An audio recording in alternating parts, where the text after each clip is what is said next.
All the money we will ever have comes to us from other people. We need to understand that nobody owes us a thing other than what we first do for them. Nobody owes us a living. Nobody is supposed to take care of us or give us a job. That's our responsibility. And in order to get a good job that will pay us a good salary, we need to qualify for it. That's our responsibility as individual persons. Understand, nobody owes us anything. In fact, it's just the other way around. We owe to the world the best that we can do and the best that we can be. And if we'll do that, the world will take very good care of us indeed. We can live on whatever level of that pyramid we choose to live on. We can live at the $25,000 level or the $35,000 level or the $50,000 level or that $70,000 level. We can even go much higher than that. That's left to us to decide upon and then to earn through being of service. Now, the pyramid doesn't care who you are, man or woman, what your beliefs happen to be, or if you're white, black, or somewhere in between. It plays no favorites, and it's a game everyone must play. Where you wind up living on the pyramid is always right where you belong. Where we live on the pyramid is always a measure of what we're doing for the rest of the people on the pyramid. It's determined by how well we meet their needs and their wants. Now, their needs are pretty much the same, but their wants are as different as their fingerprints. Some are quite happy living in a small house or apartment. Others aren't. They want more, and they can have whatever they're willing to qualify for and earn. Now, that's also true of you and me. So when you pick the level on the pyramid where you want to live, that's fine. But you're going to have to earn it. That's your responsibility. The level at which you live on that pyramid will depend on two very important factors. One, the goal you set for yourself, and two, the level of education you achieve. So you see, it's all up to you. Before you decide, let's listen to what Randall B. Hamrick, a psychologist, has to say. He wrote, "I'm a psychologist. In 20 years, I've talked with, tested, and given vocational counsel to at least 10,000 young men and women. One characteristic that almost all had was the tendency to sell themselves short. We need not worry about the braggart. His kind is not very common. But we do need to worry about the legions of young people who underestimate themselves. When at least 3 out of 4 sell themselves short, we're suffering a community tragedy that is compounded by the individual tragedy of each unfulfilled life." End of quote.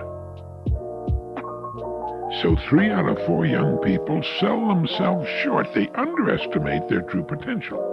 They don't give themselves a real chance to become all they could be. And I don't want you to do the same thing. I want you to become all that you can become. I want you to move as high on our pyramid as your natural talents and abilities and goals will take you. But how do you find what it is within yourself that you will most enjoy and that will bring you over time the greatest rewards? It can best be done by making it a practice to reach higher. Do a little better in everything you do. If you don't know what was meant for you to do, it means looking for it. It means examining and trying to get to know yourself. Ask yourself what it is that you enjoy doing most, what you have the greatest facility for. Take a good long look at your daydreams. What do you find yourself thinking of at idle moments? What one thing keeps intruding into your mind? How do you see yourself in your daydreams? What are you doing? Now, this will often give us a tip-off as to what was meant for us to do. As you take inventory of yourself, keep in mind what Dr. Hamrick, the psychologist, had to say. At least 3 out of 4 young people sell themselves short. They settle for less than they could know and be because they lack confidence in themselves. It's a natural tendency to think other people can accomplish all kinds of things. but that somehow we can't. That's nonsense. There isn't a single good reason to think in this negative way. You can do as well in your way as others have done in theirs. You need to remember that you are unique, unlike any other person who ever lived. You have special talents and abilities that you may still not know about. Talents and abilities that you need to uncover and put to work. There's somewhere in your makeup something for you to offer to the rest of us. A place for you that no other person can fill in exactly the same way. It's the song you were born with, and your job is to find it. It will bring rich new meaning and the corresponding rewards into your life, and it'll push you way up on that pyramid. Your job is to cover the distance between where you now are in the pyramid to where you've decided to reach. I'll tell you something else.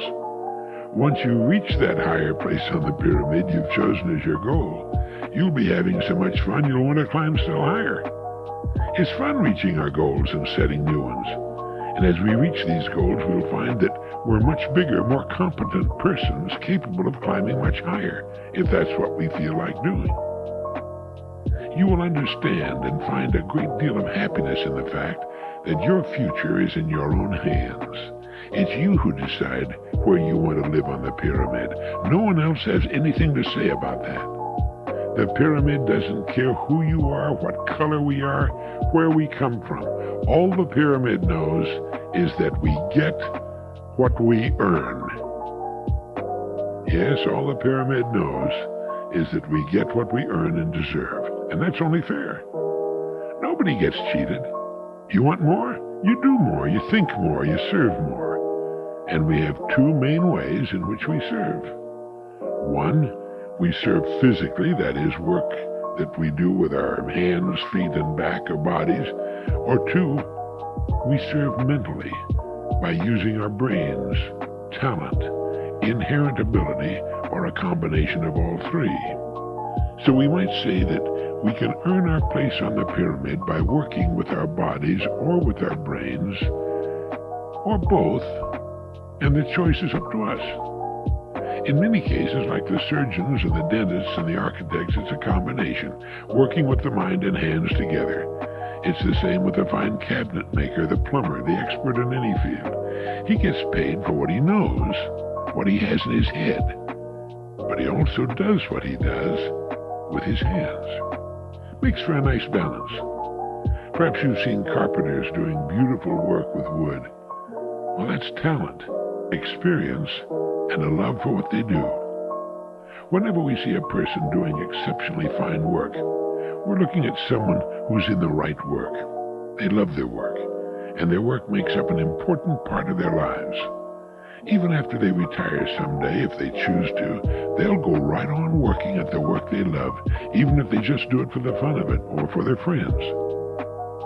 It often happens that when a highly skilled person retires, he finds so many people calling upon him for what he does, he can work just as hard or as little as he chooses.